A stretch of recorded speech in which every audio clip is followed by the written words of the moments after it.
O nosso assunto hoje, irmãos, ele é bastante interessante, porque ele trata do avivamento pentecostal no Brasil.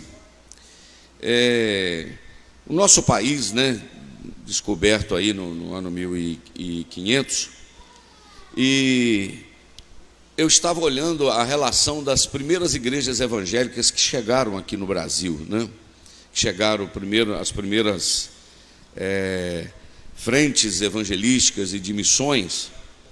Em 1557, no dia 7 de março, chegou a Igreja Reformada Francesa.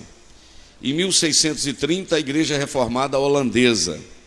Em 1816, a Igreja Anglicana. Em 1824, a Igreja Luterana. 1855, 10 de maio, a Igreja Congregacional. 1859, 12 de agosto, a Igreja Presbiteriana do Brasil. 1867, agosto, a Igreja Metodista. 1878, Casa de Oração. 1879, Igreja Evangélica do Brasil. E aí, outras igrejas, como a Igreja Batista, que já tinha chegado também, que chegou bastante em 1882, a Igreja Batista do Brasil. 1890, Episcopal Anglicana. 1893, Adventista do Sétimo Dia. 1901, Igreja Cristã Evangélica do Brasil. 1910, em abril de 1910, chegou a Congregação Cristã do Brasil, né? E depois, dia 19 de novembro de 1910, 19 de novembro de 1910, chegou no Brasil esses dois missionários que são ícones, né, da nossa história da Igreja Assembleia de Deus no Brasil, que são dois missionários de origem sueca, vieram da Suécia para os Estados Unidos. Nós vamos falar um pouquinho sobre eles. Da Suécia para os Estados Unidos, e dos Estados Unidos vieram para o Brasil, chegando no dia 19 de novembro de 1910, quando eles chegaram em Belém do Pará. E depois, em 1911, no dia 18 de junho de 1911, é que foi fundada então a Igreja Evangélica Assembleia de Deus no Brasil, que não tinha o nome de Igreja Evangélica Assembleia de Deus, né? Era missão apostólica missão da fé apostólica, né? Que começou em 18 de junho de 1910. O primeiro é considerado o primeiro movimento pentecostal do Brasil. Até esse momento só tinham chamadas igrejas tradicionais, ou as igrejas históricas, né? Não históricas, né? Tradicionais, que eram de linha, como temos até hoje algumas igrejas, ou a maioria, que crê na linha cessacionista. Qual é essa linha cessacionista? É que os dons espirituais foram somente até na época da igreja primitiva, e eles não são atuais. Então, nós não somos de linha cessacionista, nós somos de continuistas, né? Da continuidade, que os dons continuam operando na vida da igreja e através da vida da igreja, né? Então, qualquer movimento pentecostal do Brasil, seja das igrejas agora consideradas neopentecostais, mais novas, mais recentes, qualquer igreja evangélica de linha pentecostal no Brasil, ela teve origem na Assembleia de Deus, que foi o primeiro movimento pentecostal do Brasil. Antes de entrar na nossa lição, eu gostaria de falar um pouquinho, irmãos, sobre a história, como é que esses dois missionários vieram parar no Brasil, né? Eu acho que é interessante a gente conhecer um pouco disso, como é que eles vieram parar aqui. Esses dois homens, Gunnar Wingren e Daniel Berg, a esposa de um chamava Frida Wingren, que é a esposa do Gunnar. A do Daniel não estou lembrando do nome dela. O Wiley deve saber, o pastor Gerson deve lembrar o nome da esposa. A Sara, é isso aí. Inclusive a irmã Sara mandou muitas recomendações, né? Muito bem. A esposa do Daniel Berg era a Sara, e a esposa do Gunnar Wingren, a Frida Wingren. Então, diante disso, eu gostaria de ler aqui um breve relato da chegada desses missionários aqui no Brasil. Antes, queremos dar boas-vindas aqui ao pastor Paulo e a esposa, a irmã Hã? Irmã Andréia, né? Deus abençoe, são de Belo Horizonte, são os avós da Maria Júlia aí. Amém. Sejam bem-vindos, pastores. É a primeira vez que o senhor vem aqui em Ipanema? Seja bem-vindo aqui à nossa cidade, tá bom? Se possa sentir bem no nosso meio. Deus abençoe vocês. O epicentro, vamos voltar um pouquinho atrás. O epicentro do movimento pentecostal no mundo foi Jerusalém. Jerusalém. Atos capítulo de número 2, o epicentro, onde começou. Os irmãos sabem que Jesus, no livro de Lucas, no Evangelho de Lucas, vamos pegar um pouquinho mais atrás. Eu quero que você redobre a sua atenção, porque é um pouquinho histórico e não é uma pregação, vamos dizer assim para vocês, é informação nesse momento, é história. Então eu quero que vocês prestem bastante atenção nisso aqui. O irmão Marcos está acabando de alinhar algumas coisinhas aqui, mas já estamos no ar, né? Olha para cá. Nós sabemos, irmãos, que o Evangelho de Lucas e o livro de Atos, ele tem uma conexão muito forte. Essa semana eu estava conversando com um novo convertido, uma pessoa recém-convertida de 1 ano de crente, e ele disse que está lendo o livro de Lucas, está lendo o Novo Testamento, está lendo o livro de Lucas. E eu aconselhei ele, quando chegar no finalzinho de Lucas, capítulo 24, ele saltar o Evangelho de João e continuar lendo o livro de Atos. Depois ele volta no Evangelho de João. Por quê? Porque no Evangelho de Lucas, o único escritor do Novo Testamento que não era judeu, era grego, ele era um historiador, ele era um médico e ele possivelmente abandonou o trabalho da medicina, talvez patrocinado por um homem chamado Teófilo, que significa amigo de Deus, para relatar os fatos. E quando ele começa o Evangelho de Lucas, ele começa dizendo que ele tomou tempo em dedicar-se a escrever os relatos concernente ao ministério do Senhor Jesus. Então, no Evangelho de Lucas, nós temos a presença do Espírito Santo sobre a vida de Jesus. Quando você lê Lucas mostra Jesus orando 11 vezes. Lucas mostra Jesus como o homem perfeito, o homem perfeito. Enquanto em Mateus Jesus é rei, enquanto em Marcos Jesus é servo, em João ele é Deus, em Lucas ele é o homem perfeito. Em Mateus, Jesus é considerado como se fosse o leão. Em Marcos, como boi, o servo. Em João, como águia. Em Lucas, como homem. No Evangelho de Lucas, o Espírito Santo está sobre a vida de Jesus desde o ventre.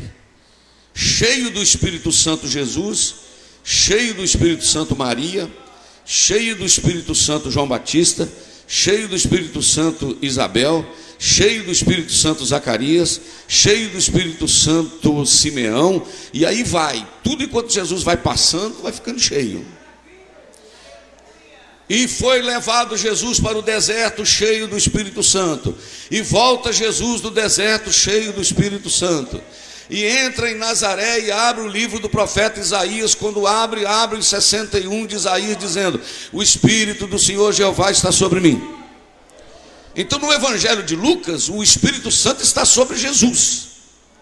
Agora, quando chega no capítulo 24 do Evangelho de Lucas, Jesus disse assim: olha, eu estou voltando, mas vocês vão para a cidade de Jerusalém, e lá vocês vão ser revestidos do poder do Espírito Santo. Aí entra o Evangelho de João, e nós saltamos e vamos para o Evangelho de Atos, melhor, o livro de Atos.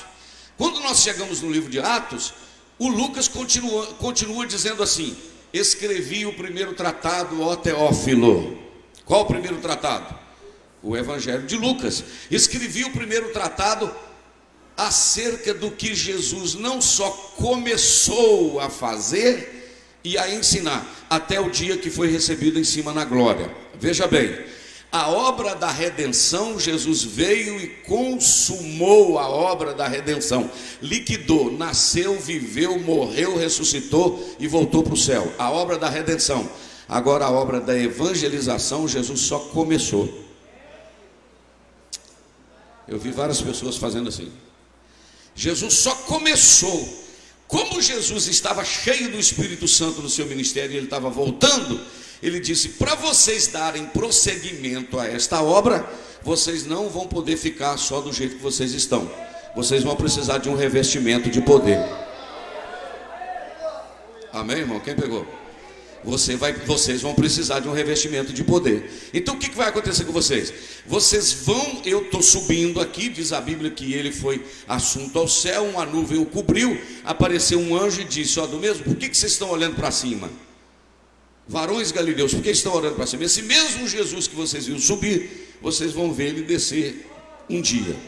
Agora vocês vão para a cidade de Jerusalém, fiquem lá, até que do alto sejais revestidos de poder. Ficaram o primeiro dia, o segundo dia, o terceiro dia, o quarto dia, como ouvimos ontem aqui na consagração de manhã. É possivelmente quando o evangelista Paulo estava dando uma palavra, e eu até fiz um comentário com ele dizendo: alguns devem ter desistido, porque no final sobrou quase 120. Mas os irmãos devem lembrar que o apóstolo Paulo, escrevendo aos Coríntios, ele havia dito que ele foi visto por mais de 500 no monte. Então Jesus tinha sido visto por mais de 500 no monte, mas no dia de Pentecostes tinha só quase 120. Porque não é todo mundo que persevera, não é todo mundo que aguenta firme. Começa bem, lá pelo meio já desiste. Porque o início é mais difícil, o início é mais fácil do que o meio. Por isso Abacuque capítulo 3:1 diz: aviva, ó Senhor, a tua obra no meio dos anos. Porque tem pessoa que começa empolgada e lá no meio ele para, diante da primeira luta. Então eles precisavam de quê? De um revestimento do poder. Era dínamos, o dunamis, o revestimento. Irmãos, não tem como fazer obra de Deus sem revestimento do Espírito Santo de Deus. Não tem como, irmãos, porque aqui não é só razão, aqui tem emoção também e fé. Nós não andamos só por fé, mas nós andamos também por emoção, mas nós andamos também por razão. Razão é: eu estou aqui na escola dominical, na rua Santos Dumont, 197, Assembleia de Deus de Ipanema, olhando para vocês. Isso é razão. Eu tenho a Bíblia na minha mão, eu tenho a lição da escola dominical aqui. Mas nós não andamos só por razão, nós andamos também por fé. Fé é aquilo que você não está vendo, mas você está caminhando e sabe que vai alcançar. Mas nós caminhamos também por emoção, isto é, já sentimos a presença de Deus aqui. Então o que precisamos? De juntar a fé, a razão e a emoção, isto é, através da presença do Espírito Santo, ter esse dínamos, esse quebrantamento para realizarmos a obra do Senhor. E é isso que os discípulos foram para Jerusalém. Eram quase 120, e cumprido-se o dia de Pentecostes, 10 dias depois que eles estavam lá. Aí eu vou repetir, porque não tem problema repetir, Paulo era melhor do que eu e repetia. É como se o Senhor mandasse um telegrama lá do céu, né, quando o Espírito Santo chegou. Porque em Marcos capítulo 16, versículo 19 e 20, diz assim, o texto: e tendo sido assunto ao céu, deixa eu ler o versículo. Opa, obrigado, Aloí. Esqueci da sua eficiência ali, Aloí, que eu estou olhando lá em cima e você está aqui, né? Ora, o Senhor, depois de ter lhes falado, foi recebido no céu e assentou-se à direita de Deus. Não, presta atenção nisso aí, irmão, vamos ler juntos. Ora, o Senhor, depois de lhes ter falado, foi recebido no céu e assentou-se à direita de Deus. Assunto ao céu, recebido lá. 10 dias depois o Espírito Santo chegou. Diz o Dr. Michael Pirman, escritor do livro Conhecendo as Doutrinas da Bíblia. Ele diz que quando o Espírito Santo chegou, era um telegrama lá do céu, que Jesus mandando para a igreja. O que estava nesse telegrama? Dizendo assim: olha, já cheguei aqui em cima, já estou à direita do Pai, e como eu prometi vocês, eu rogaria ao Pai que Ele mandasse um outro Consolador. Opa, eu senti graça aqui. E eu já conversei com Ele, já está liberado, e o Espírito Santo está chegando aí. O Espírito da verdade, que o mundo não conhece nem pode receber, mas vocês conhecem, porque Ele habita convosco e estará em vós. O Emanuel, que é o Deus conosco, voltou para o céu, mas o Espírito Santo, o substituto do Emanuel, veio para ficar com a igreja. Sabe até quando? Para sempre, para sempre, para sempre. Enquanto tiver um crente sobre essa terra, o Espírito Santo vai atuar na vida dele, vai abençoar e guardar. Ô glória, está sentindo ele aí? Você já pensou, irmão, se o evangelho não tivesse presença de Deus? né? Você já pensou como é que seria? Você já pensou eu pregar aqui 50 minutos, 1 hora, e você não sentir nada, nem eu senti nada? É comer farinha sem saliva, irmão. Experimenta comer farinha sem cuspe, sem saliva. É terrível, não é verdade? É um negócio inaceitável, um negócio desse. Mas esse Espírito Santo veio, irmão, para dar vida à nossa mensagem. Eu glorifico a Deus, irmão, porque às vezes a pessoa é tão simplesinha. Você já viu? Você já viu que culto que está meio agarradinho? Você já teve em culto ruim? Eu já tive um culto assim agarradinho, não é verdade? De repente você dá a oportunidade a um irmãozinho assim, às vezes é uma pessoa simplesinha que você não espera nada, não é verdade? Saúde os irmãos com a paz do Senhor. Estava lendo aqui na minha Bíblia, no livro de Eixodo. Começa a falar, daí a pouco a igreja todinha, aleluia, aleluia. Não tem alguma coisa aí, tem vida nisso. E é o Espírito Santo de Deus dando vida à nossa vida. E aí, a igreja no primeiro século, irmãos, depois que o Espírito Santo desceu, o negócio pegou fogo em Jerusalém de uma maneira que o livro de Atos relata o movimento de Deus. Eu tenho, deve ser por causa do medicamento que estou tomando, a boca está secando demais. Ah, pastor, você está doente? Ah, moleza. O homem quando gripa, né? Você já viu como é que é? O bicho mole quando gripa. Parece que o mundo vai acabar, né? A mulher está gripada, atendendo o telefone, acendendo o fogão, chutando o balanço do menino, fazendo comida, e o homem está lá, dando o corpo, né? Então o Espírito Santo, irmãos, aleluia, sobre a vida da igreja do livro de Atos. Ah não, dá vontade até da glória. Olha os verbos que nós temos no livro de Atos, vou repetir. Recebereis, divulgava, curava, orando, andando, reunido, edificado, perseverava, multiplicava, creram, enviava, crescia, aumentava, acrescentava, entrava, saía, comovia, anunciava, louvava. Tudo verbo de ação, porque o Espírito Santo estava dando vida. Mas aí não tem só verbo, não tem substantivo. Poder, oração, comunhão, ousadia, sinal, maravilha. Mas não era só verbo e substantivo, tinha um adjetivo. Qual era? Cheios. Cheios do Espírito Santo. Sabe por que você vive falando mal dos outros? Porque você não é cheio do Espírito Santo. Sabe por que você vive murmurando? Porque você não é cheio do Espírito Santo. Quem é cheio do Espírito Santo perdoa, quem é cheio do Espírito Santo ama, quem é cheio do Espírito Santo deixa o Espírito movimentar a sua vida, porque o Espírito Santo veio, irmão, para tomar conta da igreja. E o Espírito Santo não traz só poder de língua espiritual, não, traz fruto, porque são 9 dons, mas o fruto é dividido em 9 gomos: paz, bondade, longanimidade, perseverança, e aí vai, domínio próprio. Amém? No primeiro século a igreja foi invadida pela presença do Espírito Santo. Aí vieram as perseguições. A igreja depois, não vou falar muito, não é muito nosso foco, mas os anos vão se passando e etc. Vem o desvio da igreja. No ano 320 a igreja casa com o Estado, Constantino, e aquela confusão, começa a entrar então a idolatria, a missa, o uso de vela, reza pelos mortos, e aí vai, mas Deus sempre guardando o remanescente, nós sabemos disso. Lá pelo ano 1380, tem uma profecia lá, mataram um tal de John Hus, lembra? De apelido, o nome dele, John Hus, na língua da sua origem era o ganso. Quando eles estavam matando-o, ele disse: olha, hoje vocês estão matando o ganso, mas daqui 100 anos vai levantar um cisne, esse vocês não vão matar.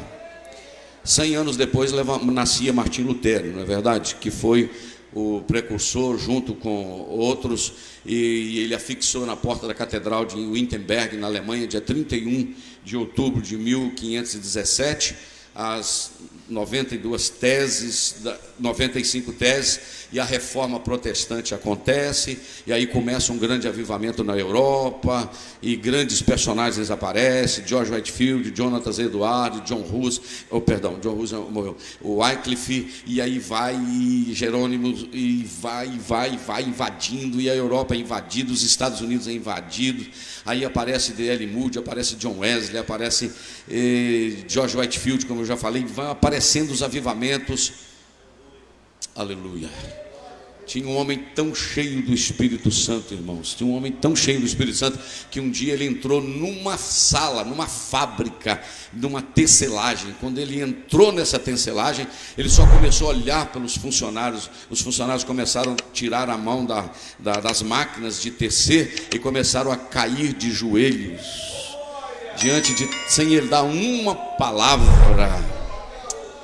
Oh, glorificado seja o nome do Senhor. Sabe o que é isso, irmãos? Um avivamento que estava acontecendo naquela região de uma forma tão sobrenatural que não tinha como negar a ação poderosa do Espírito Santo de Deus.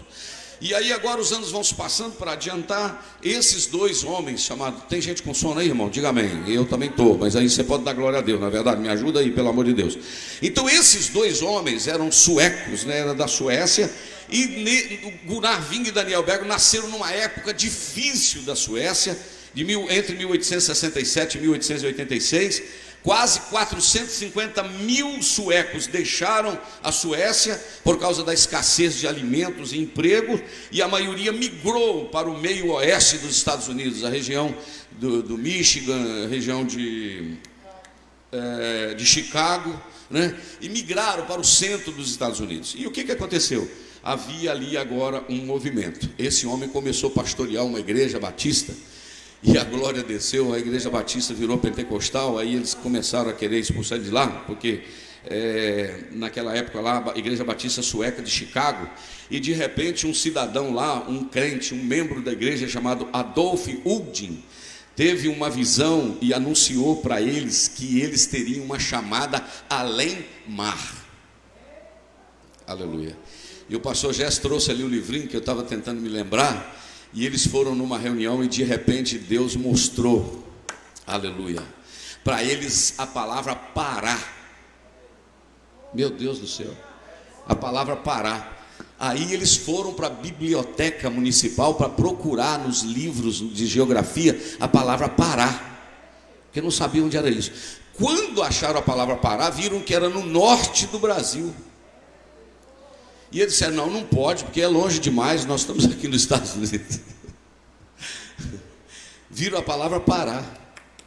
Para adiantar a história, um grande mover estava acontecendo também na rua Azusa, lá na Califórnia. Um missionário, um obreiro, não sei se parece que presbiteriano, né?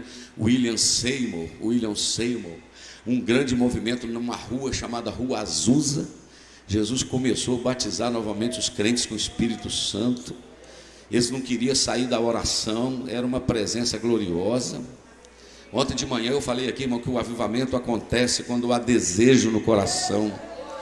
E eu falei uma coisa aqui, olha aqui para minha mão, fazendo favor. Olha aqui, aqui tem um copo d'água, tem ou não? Sim ou não? Está vendo essa água aqui? Olha aqui.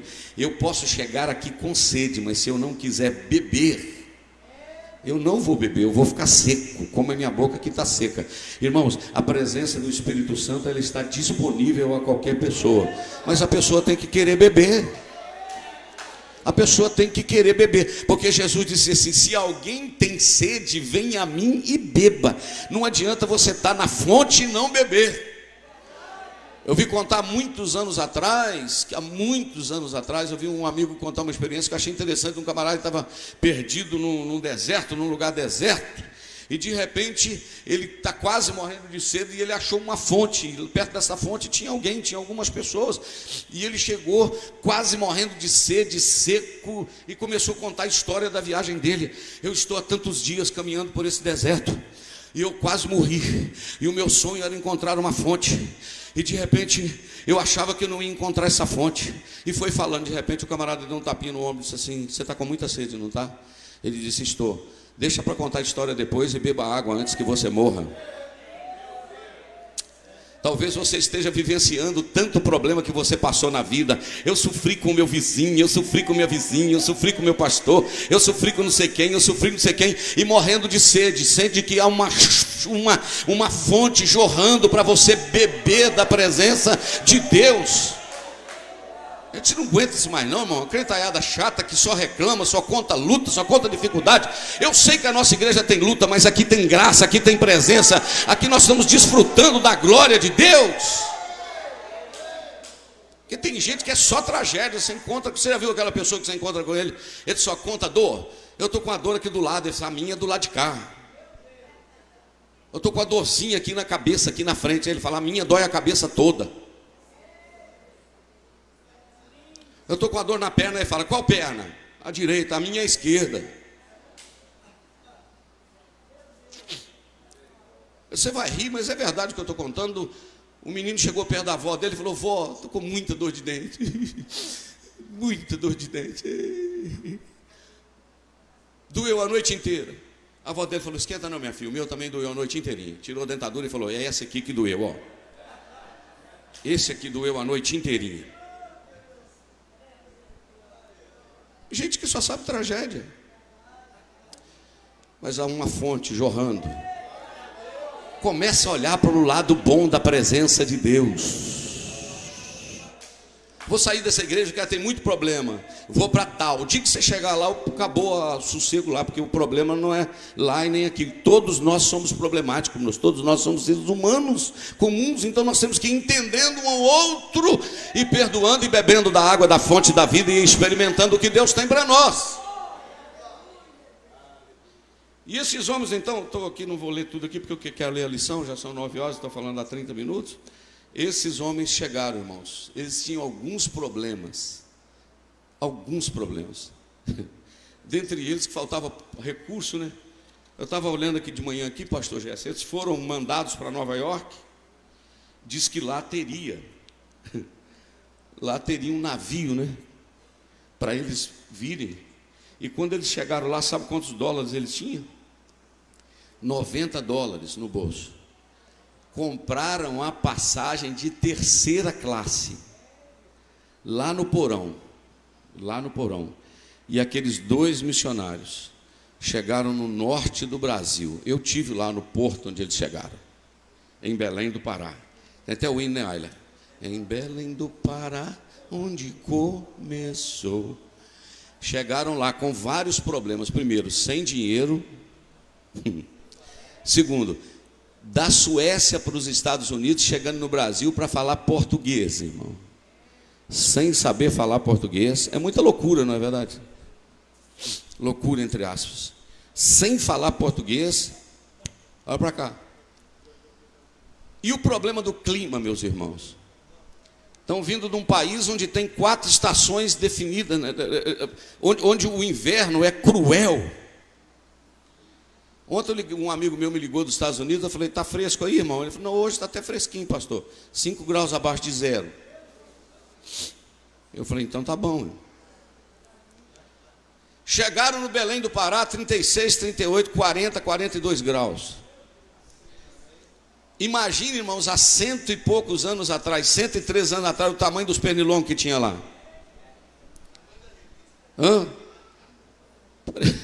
Parecia mais um drone, né? Chegaram lá comendo manga, né? O pastor Juca contava essa história para nós.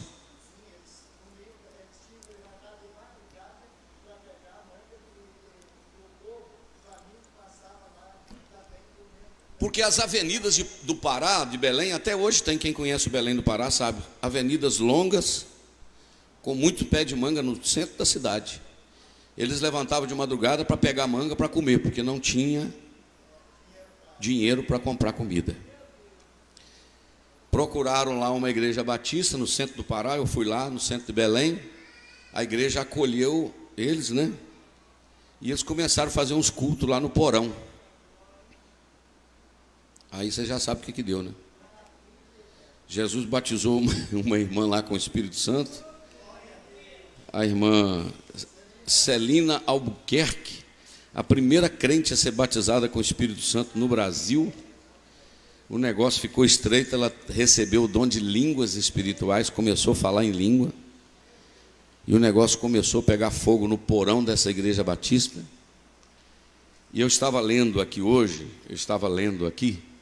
que, deixa eu ler isso aqui, por certo período houve muito desgaste emocional e de tempo por causa do atrito entre as denominações plantadas na segunda metade do século XIX e as Assembleias de Deus. Teve muito conflito. Houve atitudes precipitadas e exageros, e falta de amor de ambas as partes. Oi. Olha lá a foto da irmã Celina de Albuquerque. Acho que não dá para vocês verem aí, porque não está no telão aqui na frente. Mas o pessoal que está na internet, os nossos irmãos que estão nos acompanhando na internet, pode ver. Esta foi a primeira mulher batizada com o Espírito Santo no Brasil. Teve a oportunidade de falar em línguas espirituais. Olha para cá para você escutar isso aqui. Está todo mundo prestando atenção, né? Não está ninguém usando celular, está todo mundo aqui, né? Olha aqui comigo, ó. O encarregado da Congregação Batista de Belém, Raimundo Nobre, acolheu os dois suecos no porão de sua casa e permitiu a participação deles nos cultos, o que redundou na divisão da igreja. Aborrecido e preocupado com a situação, Raimundo escreveu um folheto de 27 páginas. Esse irmão Raimundo, aborrecido e preocupado com a situação, escreveu um folheto de 27 páginas contra a pregação de Gunnar e Daniel, e mandou imprimir 20.000 exemplares, que foram enviados para as igrejas evangélicas em todo o Brasil, falando contra o que estava acontecendo lá. Gunnar ensinava que a prova do batismo com o Espírito Santo era o falar em línguas. Anos depois, a declaração de fé oficial das Assembleias de Deus amenizou a questão, afirmando que o falar em línguas, em outras línguas, conforme a vontade soberana de Deus, era a evidência do batismo com o Espírito. Da parte dos pentecostais havia muita ênfase em línguas, revelações, curas e milagres. Daniel chamou de milagre um fato de um peixe ter pulado para dentro do barco quando os passageiros estavam com muita fome. Quem crê nesses negócios? Só crente, né? Amém? Então, queridos, o que aconteceu? Como eles não aceitaram esse movimento, saiu um grupo de 9, né? Parece que foram 9 irmãos. 18 irmãos saíram. Me ajuda aí os historiadores aí, o Alho, o pastor Gerson, os irmãos aí, historiadores, né, da nossa igreja. Saíram e fundaram então esse movimento que tornou-se posteriormente a Assembleia de Deus, que no dia 18 de junho de 1911 foi fundada. Daí a pouco partiu do norte, começou a entrar no nordeste, chegou no Recife, entrou pelo sudeste, saiu no sul, e hoje esse movimento pentecostal do Brasil, não só a Assembleia de Deus, só a Assembleia de Deus deve ter 18 milhões de membros no Brasil. Só a Assembleia de Deus. Fora os outros movimentos pentecostais, né? Até o pessoal gosta muito de usar o nome Assembleia de Deus, né? Que ela não fez igual a Coca-Cola, que não registrou a patente, né? O camarada abre uma igrejinha e põe a Assembleia de Deus da vida, Assembleia de Deus do fogo, Assembleia de Deus de não sei o quê. Porque a Assembleia de Deus chama, né, a atenção, assim, por causa de ser uma coisa histórica, não é verdade? Mas o primeiro movimento pentecostal do Brasil foi esse que nós estamos falando. Essa chegada aqui chegou, olha para você ver a redundância, né? Este movimento chegou e invadiu o país. E é interessante, irmãos, a Assembleia de Deus, nós estamos aqui defendendo em causa própria hoje, né?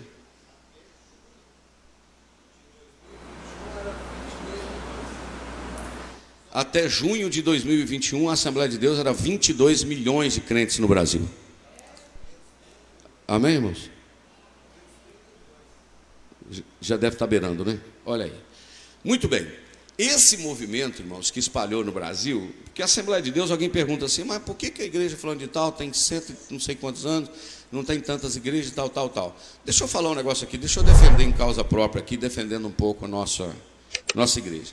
A Assembleia de Deus, quando ela nasceu no Brasil, ela nasceu com um perfil, com uma característica de abrir congregações. Os irmãos entenderam? Por exemplo, o camarada aceita Jesus lá no Córrego do Triunfo. Aceitou Jesus, o pastor Juca lá, 1954, 55, 56, já estava pregando aqui no Triunfo, já tinha crente lá. O camarada aceitava Jesus, abria um ponto de culto na casa dele, entendeu como é que é? Ali já ficava um ponto de culto. 6 meses depois, o irmãozinho novo convertido, que pegava a Bíblia quase de cabeça para baixo e a harpa, já era o dirigente da congregação. Porque deram oportunidade ao leigo. Enquanto as igrejas mais históricas demoram 4 anos para mandar um camarada para o seminário, para quando ele sair do seminário, ver para onde ele vai, em 4 anos a Assembleia de Deus já abriu umas 100 igrejas. Você está entendendo como? Essa visão de entrar no meio do mar. Irmãos, essa igreja que tem a matriz aqui em Ipanema, na região nós temos 42 igrejas. Porque no lugar que tiver um campinho de futebol, no lugar que tiver um boteco com a sinuca, uma igrejinha católica, você está entendendo como? Tem uma assemblainha com a luzinha, nem que seja um tomate lá. Não, é verdade, qualquer lugar do Brasil que você for, entendeu? É verdade, qualquer lugar. Você vai lá no Amazonas, entra no barco para aqueles rios, daqui a pouco você vê uma luzinha lá aparecendo, uma lamparina, tem uma assemblainha de Deus lá, você está entendendo? E os irmãos cantando, e lá no meio, lá, né? Cristo já nos preparou o manjaque. E o fogo pegando no meio do mato, você está entendendo? Esse negócio é assim, não é verdade? Pastor Juca foi lá no Triunfo, ali, eu já contei a história aqui, lá evangelizou o senhor João das Neves, que é o sogro do pastor Simar, né? Evangelizou ele falou, não, pastor Juca, hoje eu não entrego não. Ele era muito devoto, né, muito católico. Hoje eu não vou entregar para Jesus não, mas o dia que o senhor voltar aqui eu entrego, eu aceito. Pastor Juca pegou o cavalo, veio aqui no Ipanema, soltou o cavalo nesse pasto aqui, porque afora que tinha aqui, para afora aqui, né? E tal, tomou banho, dirigiu o culto ali e tal, dormiu 5 horas da manhã, pegou o cavalo, montou. Virou a serra aqui, amanheceu lá na casa do João das Neves, no Triunfo. Chegou lá e estava lavando o rosto. Quando olhou, o pastor Juca chegando a cavalo. Ué, pastor, o senhor voltou rápido, hein? Ele falou, você falou que o dia que eu voltasse aqui, você ia aceitar Jesus, eu voltei. O João Neves aceitou Jesus, a irmã Francisca, a Esther, a esposa do pastor Simar. Pastor Simar, o pastor Juca apresentou a Esther, casou a Esther, consagrou ao Simar ao obreiro. Irmãos, a obra de Deus não para, porque aqui não está centrado só na pessoa do pastor, não. Todo crente está autorizado a ganhar alma. É assim, aceitou Jesus um aqui, dá o endereço, que já tem um culto lá semana que vem. Está entendendo? É assim que a obra caminha. E se eu fosse contar mais histórias aqui, né? Pastor Juca indo daqui no Rio Preto, 85 quilômetros a cavalo, não é verdade? A cavalo com um trompete em cima da cabeça do arreio, né? Um trompete que ele tocava, cantava e pregava, né? Porque era ele só. E aí, lá na Alegria, em 1954, 55, por aí afora, pastor Juca pregando sozinho na praça, sozinho, né? Ele está ali, ele pode confirmar isso. Quando ele fez o apelo, o povo da praça todinho aceitou Jesus. Mas escuta só, eu sei que você deu glória, né? Aceitou Jesus só para abusar. Vão aceitar Jesus, todo mundo. Levantou tudo a mão. Só que tinha um detalhe. No meio daqueles ali, tinha uns que estavam aceitando Jesus de verdade. Se fosse para eles levantar a mão sozinha, não ia levantar. Como todo mundo levantou, eles levantaram no meio. E foi a família do irmão Orestes, o pai do Oclépenes, do irmão... O irmão Velécio, né, irmão? O irmão Velécio, na verdade. Irmão Velécio, então, tem crente deles até hoje lá na Alegria. Aqui no Palmeira, onde a irmã Filomena foi criada ali na casa do irmão Chico Ricardo, o pastor Juca foi fazer um batismo lá no rio Manhuaçu, nas águas do Manhuaçu. O irmão, aquele irmão lá irmão Antônio, que hoje mora em Coronel Fabriciano, pegou um cavalo, uma arma e foi lá para acabar com o batismo, lá na beira do rio. Quando ele chegou lá, ele estava cantando os hinos da harpa e o hino batia na pedra e o eco do hino voltava. Ele parou e ficou escutando e falou, mas está saindo voz de dentro daquela pedra? Hoje ele é diácono da Assembleia de Deus em Coronel Fabriciano. Esse tipo de coisa, você está entendendo? Esse movimento, irmãos, de Deus que aconteceu, que a igreja cresceu no Brasil, é por aí, né? E experiência como essa, a gente poderia contar inúmeras, né? Inúmeras dela aqui. Mas, falta só 15 minutos para terminar já, eu não li ainda um... Hã?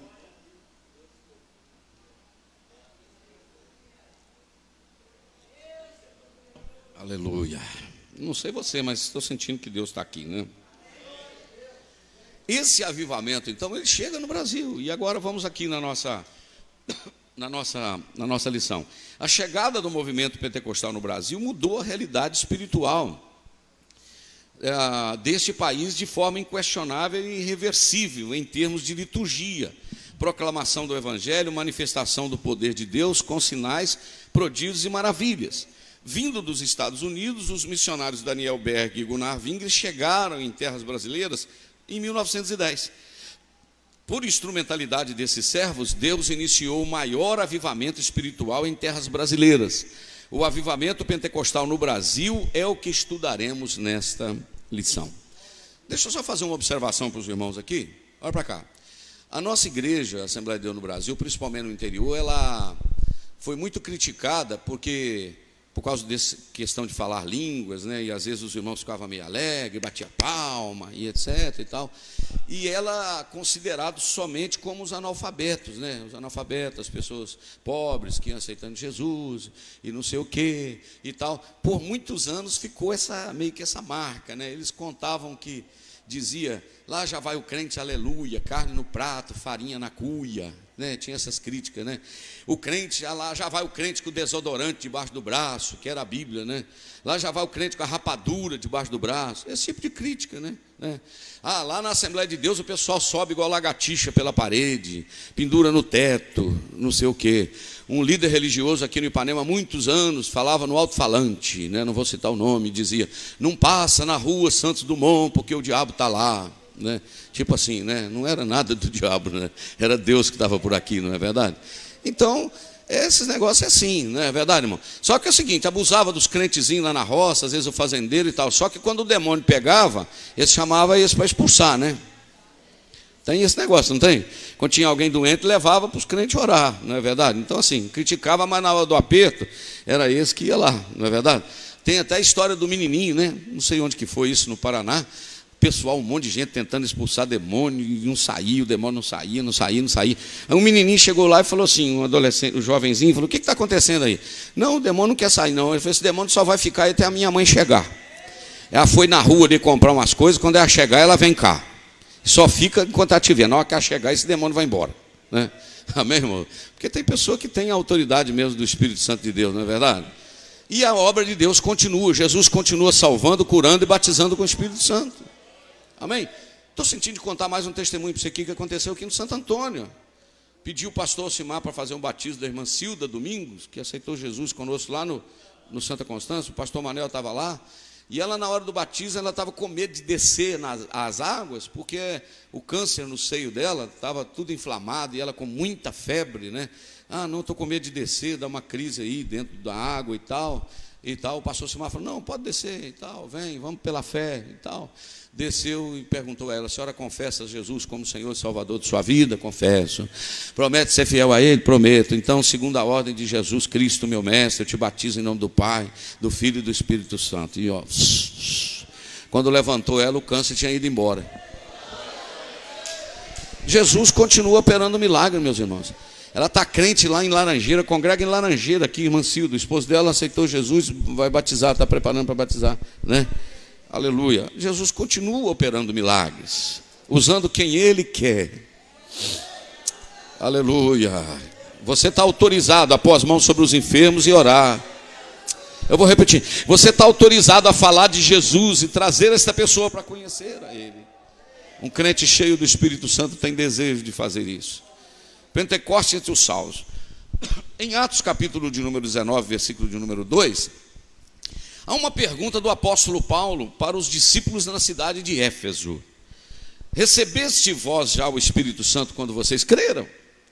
Esta pergunta também pode ser feita assim: tendo crido, recebeste o Espírito Santo? E também, recebeste já o Espírito Santo depois que vocês creram?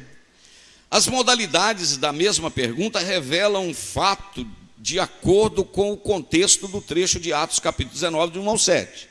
Os discípulos de Éfeso foram batizados em nome do Senhor Jesus. Isto é, já tinham fé salvífica, presta atenção nisso. Já tinham o Espírito Santo que tinha convencido eles do pecado, da justiça e do juízo. Então isso quer dizer que um crente que não é batizado com o Espírito Santo no sentido de ter tido a experiência de falar línguas, não quer dizer que ele não seja salvo, porque só dele entregar a sua vida ao Senhor Jesus é sinal que o Espírito Santo já convenceu ele do pecado, da justiça e do juízo. Ok? Agora, o que Paulo está perguntando é se vocês já tiveram a experiência sobrenatural daquela do Atos 2, isto é, do falar em novas línguas e receber uma efusão, um poder dobrado do Espírito Santo. É isso que é a pergunta de Paulo. Aí o que eles disseram? O que eles disseram? A gente nem nunca ouviu falar de Espírito Santo. Olha para você ver. A gente nem nunca ouviu falar de Espírito Santo. Vamos lá. Como vimos em lição anterior, há duas experiências distintas no livro de Atos: a experiência da salvação e a experiência do batismo no Espírito Santo. Em Atos capítulo 19, vemos estas duas experiências de maneira muito clara. Primeiro, os discípulos foram batizados em águas e depois receberam o Espírito Santo com a imposição de mãos. Este recebimento teve o quê? Evidências físicas de línguas e profecias. A experiência do batismo no Espírito Santo é tão distinta da salvação que aquela pode ser identificada fisicamente por meio de línguas, com confirmação do dom de Deus. Foi o que aconteceu com os discípulos na cidade de Éfeso. Eles já tinham o Espírito Santo porque tinham entregado as vidas a Jesus. Mas agora Paulo impondo as mãos sobre eles, aleluia, eles receberam um poder sobrenatural e tiveram uma experiência muito profunda com o Senhor. Desculpa. Vamos lá. Chamados por Deus. Algo semelhante aconteceu aqui no Brasil por intermédio de Daniel Berg e Gunnar Wingren. Pela direção de Deus, os dois missionários suecos chegaram ao Brasil em 19 de novembro de 1910. No início do século XX, predominava a existência de igrejas históricas ou tradicionais. Consequentemente, havia muitos cristãos que experimentaram a salvação em Cristo, mas nunca havia experimentado o batismo no Espírito Santo, tal qual os primeiros crentes em Atos. Deus usou Daniel Berg e Gunnar Wingren para mostrar a estes cristãos que eles não podiam mais ignorar a pessoa bendita do Espírito Santo. As experiências gloriosas de Atos dos Apóstolos passariam a se repetir em terras brasileiras. Era possível ser um cristão com mais fervor espiritual. Amém, irmãos? É possível ou não ser um cristão com mais fervor espiritual? Você conhece um crente com fervor espiritual? Ele quer evangelizar, ele quer falar de Jesus, ele quer visitar, ele quer vir para a igreja, ele se movimenta, não é verdade? Ele se movimenta, deixa eu repetir, ele se movimenta. Eu não consigo entender que uma pessoa que se diz cheia do Espírito Santo, ou que tenha o Espírito Santo, não consiga se movimentar para fazer alguma coisa em relação à obra de Deus, né? Há uma insatisfação no seu coração, ele diz, eu quero mais, eu quero experimentar mais, eu quero desfrutar mais, né? Desfrutar mais. Pode contar aquelas historinhas que a gente já contou 300 vezes? Do homem que foi viajar no barco e só comendo biscoito? Pode, não pode? Pode, né? Tenha paciência comigo. O camarada comprou uma viagem no transatlântico para ir para o outro lado do mundo. Na hora do café ele não aparecia no refeitório. Na hora do almoço também não aparecia para almoçar. No café da tarde não aparecia nem no jantar. Uma semana depois o chefe do navio, fazendo a contagem, sentiu falta dele. Na hora do almoço foi procurá-lo, chegou lá no quarto, ele estava com uma garrafa d'água de 20 litros e uma caixa de biscoito creme cracker. Aí falou, rapaz, você não apareceu para almoçar esses dias tudo, nem para jantar, nem para tomar café, nem para nada. Ele falou, não, é porque a viagem é muito longa e eu vou ficar muitos dias no país que eu estou indo, então eu estou economizando dinheiro, eu não quero gastar com comida na viagem não, e tal. Aí o comandante do navio falou, rapaz, no dia que você comprou a passagem, estava tudo incluído no pacote, café da manhã, almoço, café da tarde, jantar. Irmão, pelo amor de Deus, não fica comendo biscoitinho, creme cracker só não, bebendo água não. Tem mais coisa para nós aqui. Tem batismo com o Espírito Santo, tem línguas espirituais, tem profecia, tem lágrima. Tira esse lenço para fora, volta a chorar, volta a experimentar mais de Deus na sua vida. Experimenta. Estou esperando os problemas resolver para me experimentar. Sabe quando você vai experimentar? Nunca, porque problemas sempre existiram. Não é verdade? Problemas sempre existiram. Dificuldades sempre existiram. Não, naquela época que era bom, naquela época, 1900, sei quanto, que nós ia a pé para o culto. Era bom mesmo, irmão, mas hoje eu posso ir de carro, entendeu? A mesma presença. Ah, aquela época que nós orávamos de madrugada. Pode orar de madrugada, é a mesma presença, entendeu? A gente não precisa ficar só do saudosismo, não. A gente precisa experimentar o que estamos vivenciando nesses dias também. Amém? O nascimento de um avivamento. Vamos lá. A pregação do avivamento pentecostal, a pregação dos missionários, chamou a atenção das igrejas tradicionais, causando incômodo e preocupação. Eles não foram bem aceitos pelos pastores das igrejas históricas. A irmã Celina de Albuquerque, membro de uma igreja tradicional, aceitou a mensagem do batismo com o Espírito Santo e tomou a decisão de ficar em casa, orando a Deus para que ele confirmasse se aquela doutrina estava correta. Assim, a irmã Celina Albuquerque recebeu o dom de Deus e por isso é considerada a primeira brasileira batizada com o Espírito Santo no Espírito Santo em nosso país. Outros irmãos se juntaram a ela e foram também batizados no Espírito Santo. Infelizmente, a direção da igreja da qual esses irmãos faziam parte não concordou com aquele avivamento espiritual e promoveu uma reunião para confirmar quem estaria de acordo com a mensagem dos missionários. Nesta reunião, 9 irmãos se levantaram e foram convidados a deixar a igreja. Eu achei interessante aí, né? Então, já que os irmãos não concordam, então os irmãos são convidados a deixar a igreja. Isto é, vocês podem ir embora, né? Você já viu? Por livre e espontânea pressão, vocês podem ir embora, né? 9 irmãos foram convidados a deixar a igreja. Assim inicia uma história de perseguição que marcaria o movimento pentecostal no Brasil. História de perseguição, meus irmãos. História de perseguição. A igreja pentecostal foi muito perseguida aqui. Aqui na cidade de Central de Minas, o pastor Delutes contava que só que via os milagres sobrenaturais de Deus também, né? Via, né? O pastor contava que foi fazer um batismo lá em Central de Minas. Quando acabou de batizar os irmãos, um homem montado numa mula falou: o pastor batizou os crentes, agora eu vou batizar minha mula. Pulou de cavalo com a mula lá em cima, dentro do rio. Nós estivemos no local, né, Daniel? O pastor Genô mostrou, né? Jogou o cavalo em cima do pastor lá dentro do rio para batizar o cavalo. Sabe o que aconteceu? O cavalo saiu vivo. E o homem ficou dentro d'água. Não se pode, irmãos, brincar com fogo, não é verdade? Contei para vocês agora, a experiência está aí, eu vou botar na internet essa semana. O pastor Ezequias contou para mim há 15 dias atrás, lá reunido na casa de um pastor lá, entendeu? Uns oficiais lá de Cuba, chegaram lá, depois de um culto, o pastor não estava e falou com a irmã, com a esposa do pastor. Eu tive lá com essa irmã, fato verídico agora, com a irmã. Vocês podem fechar isso aí, vamos acabar com essa igreja aqui, lá numa região no interior de Cuba, vamos acabar com essa igreja?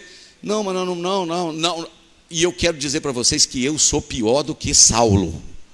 O comandante lá falou: eu sou pior do que Saulo. Ela apontou o dedo para lá e para ele e falou: o senhor tenha cuidado então, porque o Saulo ficou cego, viu? Uma semana depois o olho dele começou a marejar, sair pus.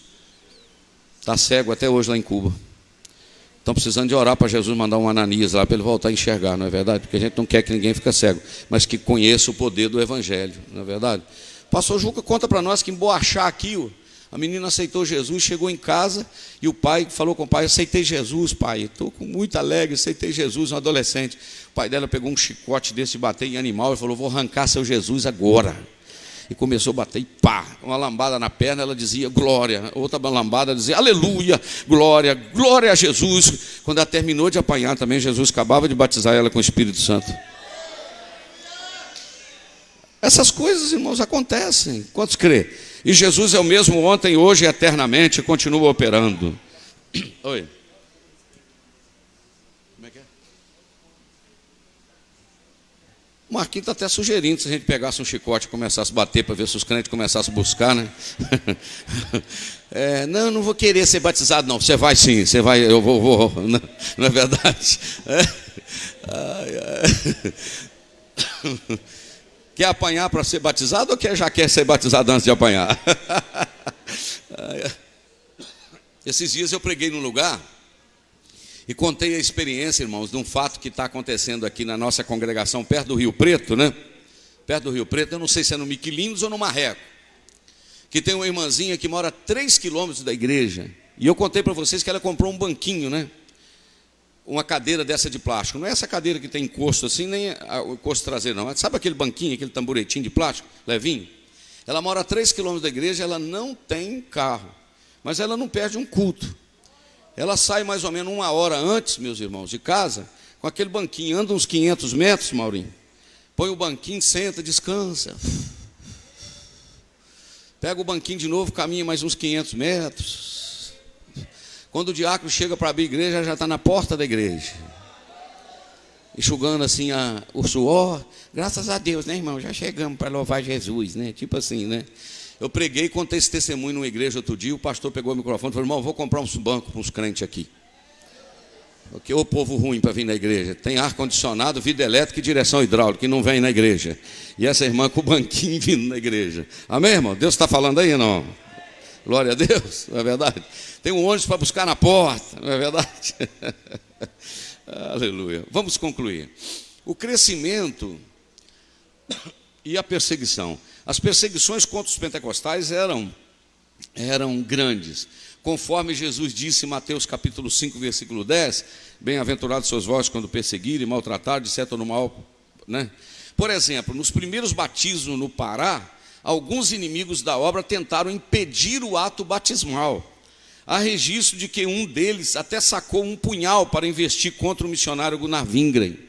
Foi a irmã Celina que impediu o crime, jogando-se na frente do meliante. Outros registros mostram que em Mosqueiro, no interior do estado, uma casa de pregação foi cercada e apedrejada.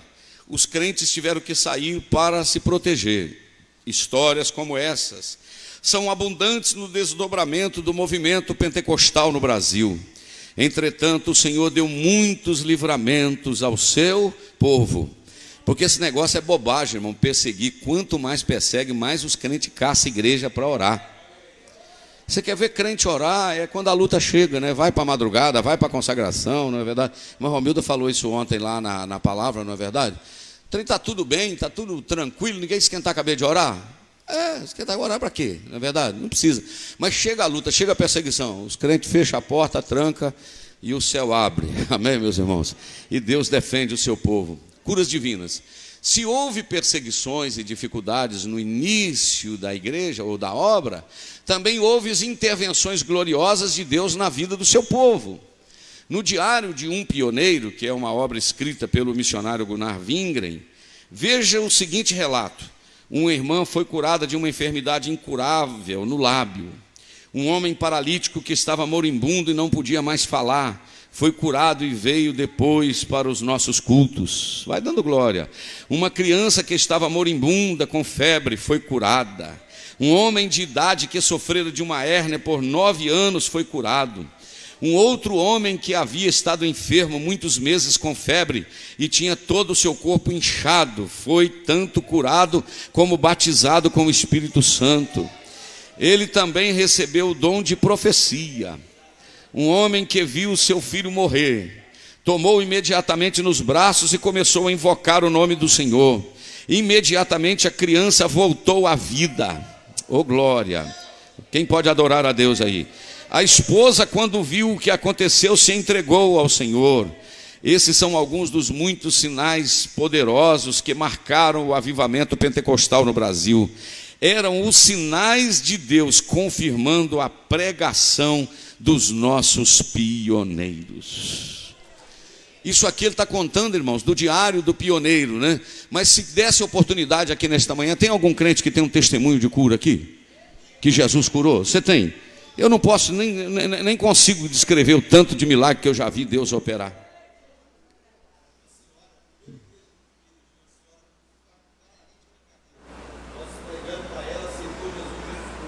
Pastor Alexandre dando testemunho, a primeira igreja que foi dirigir, pregou para uma mulher na cadeira de roda, ela creu e levantou. E assim vai, irmãos. Jesus continua curando. Quem crê, diga amém. Muito bem. Um modelo centrífugo, isso aqui é interessante. Você já viu essa palavra centrífugo? A sua máquina de lavar não tem um botãozinho lá que fala negócio de centrífugo? Sim ou não? Centrifugação, o que é centrífugo? Ó, circulando no meio e jogando para fora assim, ó. A igreja ela tem um movimento centrífugo, um movimento, não sei como é que é, uso sem ser centrífugo, para dentro, precisava procurar aí no dicionário, contrário de centrífugo. A igreja, irmãos, ela não pode, olha aqui, olha para cá, trabalhar só para dentro, só pensar aqui nos cultos. Ela tem que fazer o movimento centrífugo, isto é, de sair para fora. Entendeu? De sair para fora. Amém? O avivamento espiritual fez com que a nossa igreja no Brasil buscasse um modelo de crescimento centrífugo, ou seja, de dentro para fora. Começaram os cultos numa casa, num pequeno salão, num bairro, numa cidade. Os pentecostais evangelizaram pelas ruas, casas, escolas, hospitais. Mais adiante, os irmãos buscavam um local mais amplo para atender a expansão da obra, e o Senhor salvava, curava, batizava no Espírito Santo. O avivamento pentecostal foi crescendo de maneira nunca vista em nosso país. Estava acontecendo o que Jesus prometeu: mas recebereis a virtude do Espírito Santo que há de vir sobre vós, e ser-me-eis testemunhas tanto em Jerusalém como em toda a Judéia e Samaria, até os confins da terra, até a rua Santos Dumont 197, Ipanema, Minas Gerais. Um crescimento acentuado. Os pentecostais no Brasil não creram, ou melhor, não crescem, melhor dizendo, porque buscam pessoas em outras igrejas, mas crescem porque as evangeliza e discipulam por meio do Evangelho de Cristo. Segundo dados do IBGE, em 2010 os evangélicos eram constituídos de aproximadamente 42 milhões de pessoas no Brasil. Deste número, a esmagadora maioria é de tradição pentecostal. Certamente a próxima pesquisa do IBGE confirmará a tendência em alta. Tudo isso foi fruto do poderoso avivamento pentecostal que Deus enviou para a nossa nação. Conclusão: antes do avivamento pentecostal em solo brasileiro, o que dominava era o cenário religioso, era o sistema de doutrinas das igrejas históricas, que não admitiam o batismo com o Espírito Santo como sinal evidente de falar em línguas, bem como o exercício dos dons espirituais. Essas manifestações espirituais fundadas na palavra de Deus são marcas do verdadeiro avivamento pentecostal do Brasil. Quem pode dizer um bonito amém? Só que é o seguinte, irmãos, isso acontece quando nós corremos para os pés do Senhor. Por isso que temos uma liderança estudiosa, cuidadosa, porque tudo precisa ser feito com decência e com ordem, não é? Porque não pode ser de forma indisciplinada o avivamento, porque senão começa a aparecer coisas contrárias. Mas um avivamento derramado do céu e disciplinado pela presença do Espírito Santo e pela palavra de Deus é um sucesso para a glória do nome do Senhor. Quantos querem mais de Deus esta manhã? Diga amém. Fica de pé, vamos fazer uma oração. Em seguida o diácono Mauro conclui aqui com as classes e assim nós já estaremos terminando. Senhor nosso Deus e nosso Pai, nesta manhã, Senhor, aprendemos sobre o movimento pentecostal do Brasil. Deus, aqueles dois homens como duas tochas inflamadas chegaram nesta nação, atearam fogo, Senhor, e para a glória do Teu nome tem fogo pegando por todos os lados no nosso país, ó Pai. E eu quero glorificar o Senhor por poder ter tido esta experiência de ainda bem jovem. Aleluia, aleluia, aleluia, aleluia, aleluia. Ter experimentado esse movimento sobrenatural do Senhor. Esta região nossa, ela foi impregnada por milagres e operações sobrenaturais, Senhor. Agora eu quero pedir que, como em Pentecostes, continue enviando, derramando graça, unção. Que cada crente, à minha direita, à minha esquerda, aqui no centro, sejam tocados pela presença poderosa do Teu Santo Espírito, Senhor. Derrama a alegria e o gozo, e que um avivamento transborde na nossa vida, e que sejamos testemunhas daquilo que o Senhor tem feito por nós. Oramos pedindo a Tua bênção no nome de Jesus. Amém. Os irmãos podem se assentar. Nós vamos estar despedindo, Marcos, dos irmãos que estão nos acompanhando. Muita gente passou por nós aqui hoje. Que Deus abençoe. Logo à noite, 19 horas, o culto será transmitido novamente. E nós queremos contar com a presença dos irmãos aí na internet. E queremos deixar um apelo para os irmãos aqui da sede. Traga alguém para participar do culto hoje à noite. Convide alguém. Diga. Convide alguém para vir. Deus abençoe a todos em nome de Jesus. A primeira Igreja Evangélica Assembleia de Deus de Ipanema levou até você a transmissão da Escola Bíblica Dominical. Uma escola que exerce um valor inestimável à Igreja do Senhor, levando ensinamentos da Palavra de Deus para todas as idades. Domingo que vem estamos juntos novamente. Obrigada pela sua audiência.